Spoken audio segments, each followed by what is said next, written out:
waxi sëriñ bi ci ku bëgg a gudd fan. sëriñ bi nee na ku bëgg a gudd fan loo am danga koy bokk ak waa àdduna tey ñaanal waa barsaq. ba tey waxtaan doom tuddoon ca gannaaw bañ koy wax dama ragal gàtt fan mu ne dangay moytoo tooñ sa boroom ak sa moroom. sëriñ Tuuba ak pajum wolof. sëriñ bi daana baxal bisaab di ko naan waaye dala tàngal ndox ma ba mu tàng mu def ca basaab ba ub ko lu yàgg ba mu sedd. sëriñ Tuuba xaadallahu lahu maxtaarallahu nee na mbër béef mbër mu bóof la. sëriñ bi nee na ndaxam ñaari raay yi ñoo gën nuun gi jar ak poobar ñoo gën kaani.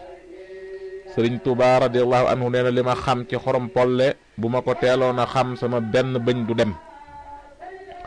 sëriñ bi radiyallahu anhu nee na sexaw mën naa faj lu dul tawati faatu waaye buñ ko wóoyewul weneen tur.